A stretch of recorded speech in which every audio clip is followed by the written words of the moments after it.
पड़ेगी। क्योंकि परमेश्वर अगर आपको गाइड करता है तो वो तभी कर पाता है जब आप लिखित वचन के साथ जुड़े हुए होते हैं। बहुत से लोग बोलते हैं कि परमेश्वर मुझे उससे बात क्यों नहीं करता, मैं प्रभु से कैसे बात करूं, मैं कैसे समझूं सीखूं, प्रभु मुझसे क्या कहता है, और आप बाइबल को पढ़ते नहीं। अगर आप लिखित वचन से जुड़े हुए नहीं हैं, परमेश्वर कभी भी ऑडिबल आपसे बात बोलकर आपसे बात नहीं करते। हर एक की बुलाहट अलग है, आपकी बुलाहट अलग है, मेरी अलग है, लेकिन आपकी बुलाहट में आप करें क्या, आपको तभी मालूम हो सकता है जब आप वचन के साथ जुड़े हुए हों। आप वचन के साथ जुड़ेंगे, आप वचन को पढ़ेंगे तो परमेश्वर आपकी लाइफ की बुलाहट में आपको क्या करना है, घर कैसे चलाना है, काम कैसे करना है, सेवकाई कैसे चलानी है, स्पिरिचुअल लाइफ को कैसे चलाना है, वो आपके विषय में बात करेगा। कौन सा कैरियर चुनना है, कौन सा बिजनेस करना है, वो आपसे बात करेगा। तो बाइबल कहती है वचन एक शीशा है, जब आप शीशे के सामने खड़े होंगे आपको अपनी कमियां मालूम होगी, आप कमियों को निकालोगे, परमेश्वर का अनुग्रह आपकी लाइफ पर आएगा।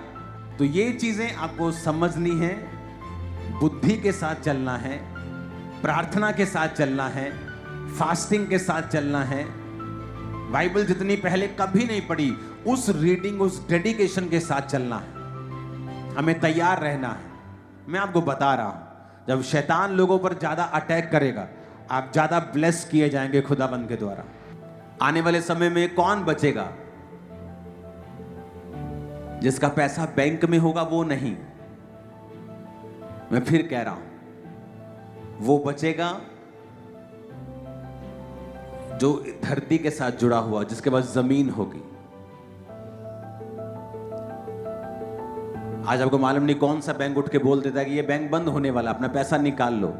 आपको पहली बात प्रार्थना करनी है, और आपको क्या करना है, आपको जमीन के साथ जुड़ना है, आपको अपनी सेविंग को बचाने की आदत डालनी है। अगर आपके घर में बकरियां रखने की जगह है, बकरियां पालो, भेड़ रखने की जगह भेड़ पालो।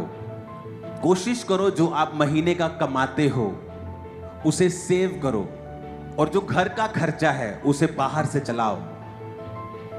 अगर घर में 4 जन हैं वो चारों काम करें, घर से काम करें। हर बंदा फैमिली का जो अडल्ट है वो फैमिली में जोड़ने की कोशिश करे, हाउस मीटिंग करें। आपके बच्चे जो बड़े हैं कम से कम 12-15 साल, उनके साथ, वाइफ के साथ एक मीटिंग करें, एक टारगेट सेट करें इतनी सेविंग का। आपको वो थोड़ी लगती, डोंट वरी, सेविंग करना स्टार्ट करें। मैं आपको बता रहा हूं, क्योंकि जो फ्यूचर है आप तभी बच पाएंगे अगर आपने सेविंग की होगी।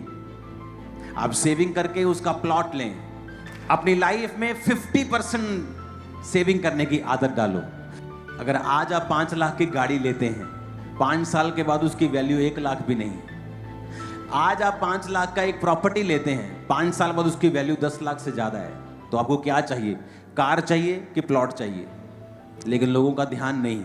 और इसी वजह से जब आने वाले समय में जो परमेश्वर ने बताया है कि जब इकोनॉमिक ऑपरेशन होगा, एक प्रेशर होगा, चीजें महंगी होंगी, तो फिर लोग दुखी होंगे, और वही बचेंगे जो तैयारी करके बैठे होंगे, जिनके पास सेविंग्स होंगी। एक घर होगा जो सस्ते में लिया होगा, उसको किराए पे चढ़ा देंगे, खर्चा आना आपको शुरू हो जाएगा। लेकिन अगर आज उसका आप बोलेंगे मैं तो गरीब हूं, मैं आपको बता रहा हूं, इस दुनिया के जो सबसे अमीर टॉप 10 अमीर हैं, उन्होंने अपनी जिंदगी की शुरुआत $2 पाउंड, 5 पाउंड, 500 रुपए से की है। 500 रुपए की इन्वेस्टमेंट, 1000 रुपए की इन्वेस्टमेंट। मैं आपको ये क्यों बातें बता रहा हूं? मैं आपको इसलिए बता रहा हूं क्योंकि जो फ्यूचर में होने वाला है, अगर आपको मैं उसके लिए प्रिपेयर नहीं करूंगा, फिर आपको लगेगा कि जैसे दुनिया धक्के खा रही है हम भी खा रहे हैं, हम में और दुनिया में कोई फर्क नहीं है।